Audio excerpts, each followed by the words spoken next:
Unachotakiwa kufanya wewe ni kupata bracelet iliyokuwepo mkononi mwa Mama Tarick, na bracelet hiyo ndiyo kifungo changu. Ukishaipata bracelet hiyo, kitu kama bangili ya kamba, basi utakuja kwangu, utanuizia maneno fulani nitakayokuelewesha.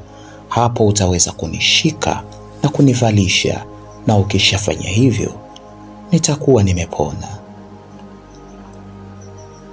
Nilimtizama yule jamaa ambaye aliyekuwa akinipa maelekezo hayo, na ni kweli kuna muda nilimuona Mama Tarick akiwa na kitu kama bangili ya kamba nyeusi iliyosukwa vizuri katika mkono wake.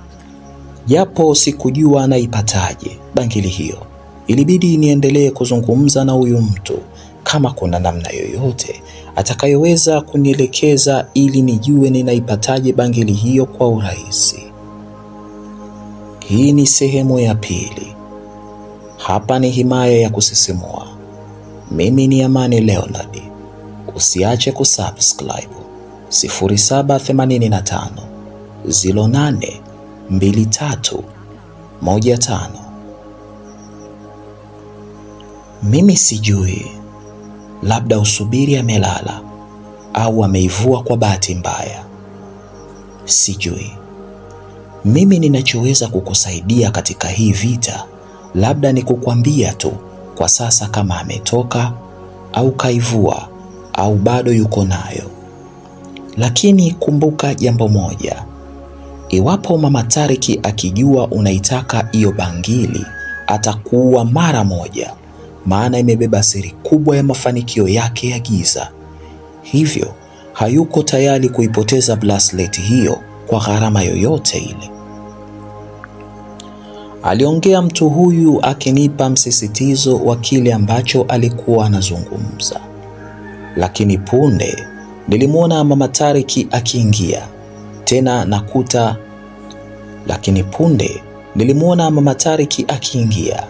Lakini akanikuta nikiwa bado sijainywa ile juisi.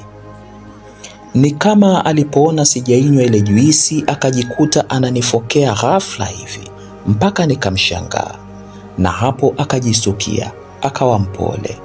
Alijua fika mimi kutokunywa ile juisi ni kumcheleweshea mambo yake, lakini sasa kunywa si lazima, hivyo ikabidi aniombe radhi.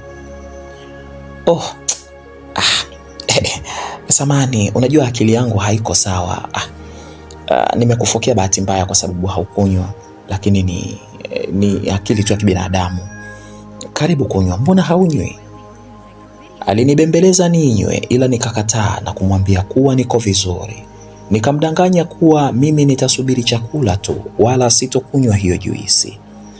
Alinitazama kwa muda, lakini ilibidi akubaliane na mimi, maana swala la kula au kunywa si lazima nyumbani kwake. Akaniambia sawa, ila chakula kitachelewa kidogo, itabidi niendelee kusubiri hapo na niwe na subira. Nilikubali kuchelewa kwa kisingizio cha chakula, lakini nilifurahi kuchelewa huko kwa sababu kuchelewa huko ndo kukamilisha lengo langu la kuipata bracelet hiyo ambayo iko pale mkononi kwake muda wote. Nilijua kukaa kwangu pale muda mwingi ndiyo kupata airtime ya kutosha kuwa jinsi gani nitapiga hesabu zangu za kuipata ile bangili nyeusi ya kamba. Alipotoka mama yule kuendelea kuandaa chakula chake alichokuwa amekizungumzia, mimi niliendelea kusalia pale sebuleni kama dakika 5 hivi, nikiwaza namna gani nitaipata hiyo bangili nyeusi ya kamba. Lakini usisahau kwamba sipo pale peke yangu, nipo na mtu huyo, ambaye mtu huyo nina uwezo wa kumuona mimi peke yangu. Kwa sababu nina uwezo wa kumuona mimi peke yangu na si mtu mwingine yoyote, basi ni rahisi kusema kwamba niko pale sebuleni peke yangu. Maana kama binadamu yoyote angeingia, basi angeweza kuniona mimi na si yule mtu. Basi nikiwa pale nikamsikia yule jamaa akiniambia, muda huu ameiacha chumbani, unaweza kwenda kuichukua. Hii ni nafasi yako, kuwa makini. Kuna vyumba vitatu upande wa korido, upande wa kushoto na chumba cha mwisho ndio chake, na kuomba nenda haraka sana ukaichukue hiyo bangili nyeusi ya kamba na uje kunivalisha. Mara ya kwanza ni kama nilikuwa na sita hivi, lakini nikaona pengine hiyo nafasi nikiipoteza hiyo basi ni ngumu kuipata nyingine. Nilimwamini mtu huyo na haraka nilitoka mbio pale sebuleni na kuelekea moja kwa moja mpaka kwenye korido hiyo, ambapo upande wa kushoto mwisho kabisa nikakuta chumba hicho nilichoelekezwa. Nilikuwa na wasiwasi mwingi, lakini tayari nilikuwa nimeshatiania kumsaidia huyu jamaa. Basi nilinyoosha mpaka katika chumba hicho, nikakamata kitasa, nikawa nafungua. Niliingia mpaka ndani ya chumba hicho, lakini sikujua kama jamaa alikuwa na uhakika gani kwamba Mama Tariki muda ule hayupo ndani ya chumba hicho.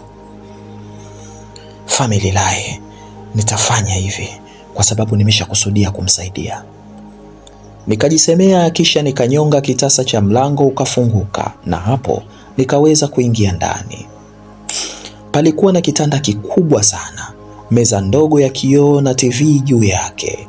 Ilikuwa inakaribia inchi 50 hivi, lakini kilichonistajabisha ndani ya chumba hiko ni kukuta chumba hicho kimepakwa rangi nyekundu tupu ukutani. Kilitundikwa kitu mithili ya pembe katika kuta hiyo iliyopakwa kwa rangi nyekundu. Niliogopa sana, lakini ilibidi nifanye kilichonileta. Nilishusha pumzi ndefu sana, nikasema potelea pote, ngoja nifate hichi kilichonileta. Niliangalia huku na kule kama nitaweza kuiona bangili hiyo nyeusi ya kamba. Ni kweli, nikaiona vyema hiyo bangili. Kwa sababu nilipoingia sikuweza kuufunga mlango huo ili iwe rahisi mimi kutoka, basi akili yangu iliniambia nifanye haraka kuichukua bangili hiyo na kutoka kama nilivyokuwa nimekusudia. Niliacha mlango wazi ili nisipate tabu ya kuufungua tena wakati wa kutoka. Basi nilichokifanya ni kuichukua bangili hiyo na kurudi haraka ili niweze kutoka kama nilivyokusudia. Lakini nilipojaribu kutoka, nikasikia mlango mkubwa wa kuingia ndani ya nyumba hiyo unafunguliwa, na hapo nilisita kidogo tu. Ikabidi niendelee kubaki katika chumba hiko nikiendelea kusikilizia, maana sikujua huyo mtu aliyekuwa anaingia ni nani. Basi niliendelea kusikilizia muda ule, lakini bado akili yangu ikaniambia kuwa anayeingia ni Mama Tariki tu na hakuna mwingine. Nimeumbuka. Itakuwaje kama Mama Tariki akigundua kwamba niko ndani ya chumba chake ninaichukua hii bangili nyeusi ya kamba? Sikujua mtu huyo aliyefungua mlango huo alikuwa anaelekea wapi. Vipi kama atakuwa anakuja katika chumba hiko na atakuwa ni muhusika wa chumba hiko ambaye ni Mama Tariki? Hivyo nilichokifanya, nikairudisha ile bangili vyema pale mezani, kisha mimi nikaingia chini ya kitanda kujificha na nikatulia humo kwa dakika kadhaa. Basi baada ya mlango huo mkubwa wa kuingia ndani ya nyumba hiyo kufunguliwa, hatua hizo zilikuja mpaka katika kile chumba ambacho mimi nilikuwa nimejificha chini ya kitanda, yaani ni chumba cha Mama Tariki. Na hatua hizo zilipofika, nikasikia mtu huyo akiita, "Mama! Mama! Mama!" Nikajua fika sio Mama Tariki. Huyu atakuwa ni kijana wake, lakini hiyo haikunifanya mimi nitoke chini ya kitanda hicho. Nikaendelea kusubiri. Kijana huyu aliita na punde akaingia kabisa. Yani mama bana, hafungi mlango, anaacha wazi mlango, anatoka tu. Ile bangili hii hapa, si ananikatazaga nisiivae, leo kaiacha, ngoja niitupie kwanza nipendeze. Nilimsikia akiongea hivyo yule kijana, na hapo nilitambua fika huyu ndio Tariki mwenyewe, wala sikubahatisha. Basi akaichukua ile bangili na akatoka nayo. Alipotoka akaurudishia mlango huo na kuendelea na safari zake. Yani nimefeli. Lakini angalau hajaniona. ila ameondoka na ile bangili, niliongea, kisha nikatoka mvunguni humo. Na kweli nilipohakikisha pale mezani nikaona hiyo bangili haipo, nikatambua fika mawazo yangu yalikuwa sawa na kile nilichokisikia kilikuwa sawa kabisa. Ameweza kuondoka na bangili hiyo. Nilijaribu kumsikilizia kama bado atakuwa eneo hilo la korido kabla sijafungua mlango, lakini sikumsikia tena. Nikajua fika amekwisha tokomea. Basi nikaufungua mlango, nikatoka na kuelekea sebuleni. Nilifika sebuleni na kuingia haraka, na hapo nikawa nimefanikiwa kutoka katika kile chumba. Lakini nilipoingia sebuleni pale, nikakutana uso kwa uso na mtoto huyo ambaye alikuwa ameichukua ile bangili mule chumbani, yaani mtoto wa mama Tariki mwenyewe. Tulipokutana uso kwa uso, kijana huyu alistoka kidogo. "Hii, Blaza George umerudi? Sijakuona bro," aliongea yule dogo aliponiona, na wala hakujua kwamba nilikuwepo muda mrefu ndani ya nyumba hiyo. Alijua ndio nafika, kwa maana hata yeye ndio kwanza hanafika, hivyo hakuona ujio wangu awali, ila ni mama yake ndiyo alinipokea. "Da, sema kaka, ulivyoingia hata hujabisha hodi au ndo surprise?" Alikuwa anaongea na mimi ikabidi nijitetee. Unajua, sikujua kwamba alivyotoka mule chumbani alielekea sebuleni, na ndio maana niliingia sebuleni hapo kwa pupa. Ni surprise, nilikuwa nataka ni wa surprise. Akili yangu na mawazo yangu vilikuwa ni ile bangili nyeusi ambayo kijana yule alikuwa ameivaa, na hapo nilisogea mpaka karibu yake na kukaa katika kochi, huku tukianza kupiga stori za hapa na pale. Binafsi bado nilikuwa ninamuona yule bwana aliyeketi pale katika kona ya nyumba, huku akiendelea kutuangalia tukiwa na mazungumzo na kijana Tariki, lakini Tariki hakuonyesha kabisa kumuona yule kijana. Hakika alikuwa haonekani katika hali ya kawaida. Maswali yalikuwa mengi katika kichwa changu. Mama huyu ameweza kumfanyia ubaya kijana huyu, amempoteza kabisa. Lakini ni ajabu kwamba nguvu za mama huyu ziliishia kwenye kumpoteza tu na si kumuona kijana huyu ambaye alikuwa haonekani. Kuna kitu kingine kimejificha hapa. Kwa nini mama Tariki na uwezo wake wote aliweza kumpoteza tu kijana huyu na si uwezo wa kumuona? Hebu tuendelee. Tariki, hii bangili nzuri sana, nataka uniuzie hapa, nitakupa 10,000 sasa hivi.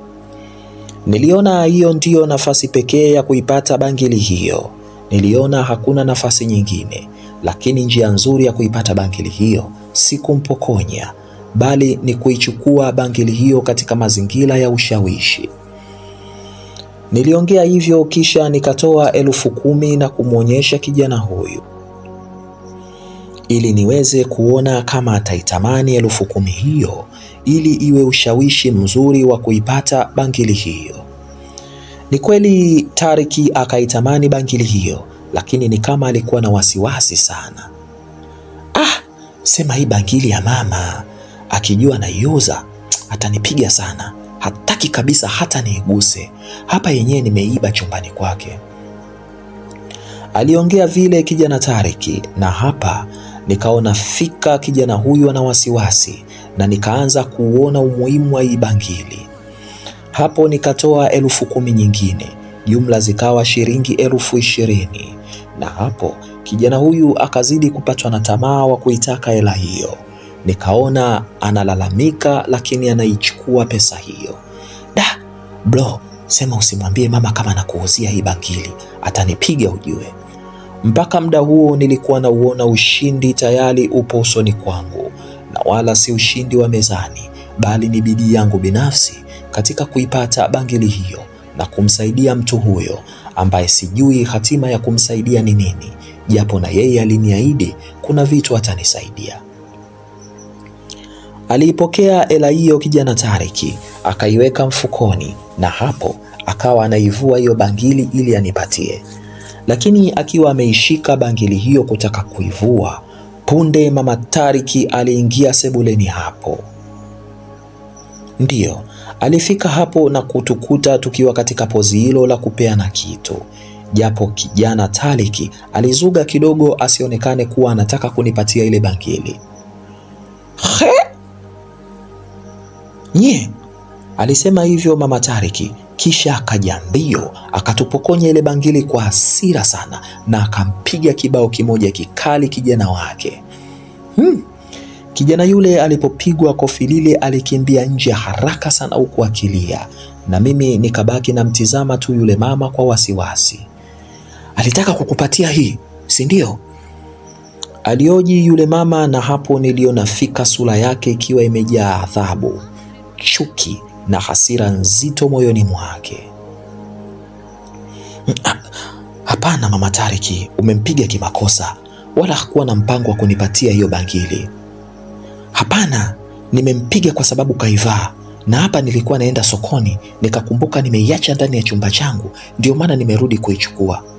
Sasa nafika chumbani kwangu sioni, ndio maana nikaamua kuja hapa sebuleni, ndo namkuta huyu mtoto hapa kaivaa. Pumbavu sana huyu mtoto, amekuwa na kawaida ya kuchukua vitu vyangu bila kumtahadharisha wala kumwambia lolote. Kaniudhi sana. Niliona anaongea maneno mfululizo yule mama. Hapo nikagundua kwamba hakika bangili hiyo siyo ya kawaida. Hakika bangili hiyo ni ya muhimu. Nilisogeza jicho langu kwa wizi na kumtizama mtu yule asiyeonekana pale kwenye kona ya nyumba. Bado alikuwa amekaa na kututizama sisi.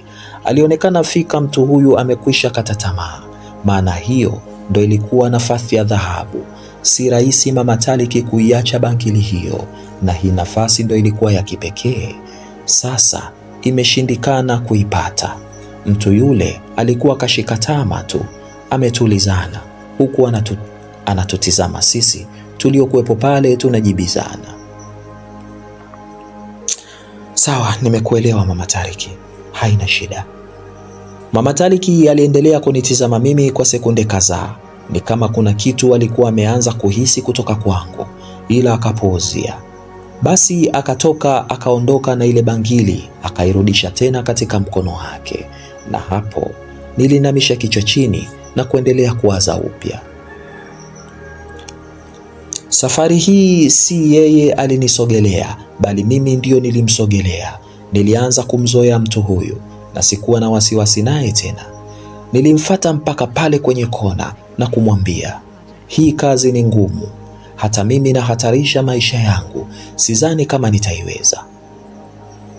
Niliongea vile kumwambia yule mtu na nikataka kuondoka, lakini yule mtu akaniambia, hii bangili ndio kila kitu. Kila kitu kwako, kila kitu kwangu, kila kitu katika maisha ya kawaida. Ukiipata hii bangili, mimi na wewe tutakuwa tumemshinda huyu mama, hatakuwa na uwezo tena. Lakini nikwambie kitu kimoja, kuna hazina ya siri ambayo imefichwa, lakini kuna siri kubwa sana imefichwa. Hazina hiyo imeishi kwa miaka mingi, imeishi kwa muda mrefu. Utaweza kuipata hiyo hazina, mimi na wewe, na tutakuwa na maisha ya kipekee. Lakini pia tutaweza kujua siri kubwa ya huyu mama, na tutasaidia vitu vingi sana ambavyo vimejificha. Hii bangili sio kwa ajili yangu peke yangu, ni kwa ajili yetu, mimi na wewe. Aliongea vile yule mtu. Alipomaliza kuniambia maneno yale, alibaki ananitizama tu. Niliwaza maneno haya, kuna hazina kubwa ya siri. Tutakuwa tumeweza kuokoa vitu vingi sana. Hazina ya siri. Nilijaribu kuwaza juu ya maneno yale. Basi hapa ilionyesha wazi, itabidi nitumie akili, nitumie nguvu, machozi, jasho, damu. Basi itabidi nitumie nguvu. Nilijaribu kumshirikisha mawazo yangu hayo, na hapo akaniambia, ukitumia nguvu kuipata ile bangili ya kamba, utakuwa umeharibu kila kitu. Kwa sababu utakapojaribu kutumia nguvu tu, mama Tariki ana uwezo wa kunuizia maneno yoyote kimoyomoyo. yoyote yale na ukajikuta kwenye matatizo makubwa sana, makubwa mno, na utaweza ukapotea kama nilivyopotea mimi, ama kupoteza maisha.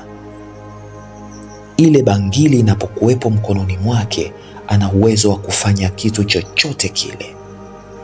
Itabidi utumie akili kuipata bila yeye kujua kama umeipata. Nilimtizama yule mtu na nikasema sawa. Basi nikatoka nje ili nikatafute namna nzuri ya kuipata ile bangili. Nilipotoka tu nikamkuta Mama Tariki ameweza kuketi peke yake pale nje akiwa analia. Ndiyo, nilishangaa Mama Tariki analia. Analia nini? Alipohisi kuwa niko nyuma yake, mama huyu aliacha kulia. Hapo akageuza shingo haraka na kunitizama. Mungu wangu, alikuwa akilia machozi ya damu. Macho yake yalikuwa na viini vyeusi sana. Macho yake yalikuwa yanatisha. Viini vya macho yake vilikuwa ni vyeusi, wala hakukuwa na gamba jeupe katika macho yake. Yalikuwa ni meusi ti, na machozi ya damu ndiyo yalikuwa yanatoka katika macho yake. Ni kama ndoto, ni kama jinamizi. Nilipiga kelele sana na nilikimbia eneo hilo kuelekea getini. Kisha nikafungua geti na kutoka nje haraka. Sikutaka tena kurudi ndani ya nyumba hiyo. Nilitembea haraka hadi nyumbani kwangu na kufungua mlango wangu, kisha kuingia ndani na kuufunga. Nikatulia huku mapigo ya moyo yakienda kasi. Nilikuwa nikihema sana. Nilijua fika sina ujanja wa kuitwaa ile bangili na sikuhitaji kurudi tena katika ile nyumba. Mama Tariki amegeuka kiumbe cha ajabu. Nikiwa ndani peke yangu nawaza, nilikuwa naogopa sana, naangalia kushoto na kulia. Punde niliona kitu kama kivuli kikiingia ndani kwangu. Haraka nikainua shingo yangu na kupiga kelele ndefu sana. Nilipiga kelele za hofu, lakini nilijikuta nimetulia. Nini hiki? Nini hiki? Nini hiki? Nilijisemea hivyo, na punde nilimwona alikuwa ni Alfani.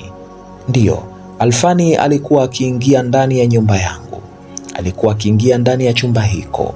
Kama nilivyokueleza awali, ni ngumu kuzuiliwa na kitu chochote. Hivyo kuingia ndani ya nyumba yangu hakukumhitaji yeye kufungua mlango, kwa sababu hata uwezo wa kugusa kitasa hakuwa nao. Hivyo alikuwa anapita kama upepo. Aliingia Alfani na kusimama mbele yangu. Kisha akakaa chini na akaniambia kitu kimoja. Mungu peke yake, ardhi peke yake, pamoja na wewe ndiyo viumbe pekee mnaotambua uwepo wangu. Naamini Mungu ananiona. Ardhi inaweza kunibeba na wewe umeweza kuniona. Angalau na nguo zangu zimeweza kubaki katika mwili wangu. Hivi vitu vyote ndivyo vinashirikiana kuwa pamoja na mimi. Nahisi Mungu amekuleta wewe ili uniokoe. Tafadhali usikate tamaa. Unahitaji kurudi katika ile nyumba na kuipata ile bangili ya kamba. Aliongea Alfani na mimi nikamuuliza, sidhani kama nitaweza. Hakuna njia nyingine ila hiyo tu ya kuipata hiyo bangili ya kamba. Sidhani kama nitaweza. Labda unipe njia nyingine. Nilijaribu kumwambia mtu huyo, lakini Alfani alinijibu, ndiyo, hakuna njia nyingine. Njia ni hiyo hiyo tu, ni ile bangili ya kamba. Ule ni ufunguo wa giza, ufunguo wa kiza, ufunguo uliofunga mambo mengi sana. Mambo mengi juu ya maisha ya watu wengi na mtaa huu kiujumla. Maisha yangu na ya kwako pia, lakini hazina ya siri yenye utajiri wa kudumu. Tunahitaji kuokoka katika maisha haya tuliyofungwa, kwa sababu kama leo kwangu, kesho kwako. Bado unahitaji kuipata ile bangili. Nilikaa nikawaza sana, imekuwaje? Ni mimi ndiyo nimeweza kumuona huyu jamaa. Kwa nini asiwe mtu mwingine ila ni mimi? Sasa mimi nabeba jukumu hili la kumsaidia huyu jamaa. Nilituliza moyo wangu na nikajibu, nitajaribu tena. Yalikuwa ni maneno ya faraja kwa Alfani, na hapo nilimuona akatabasamu.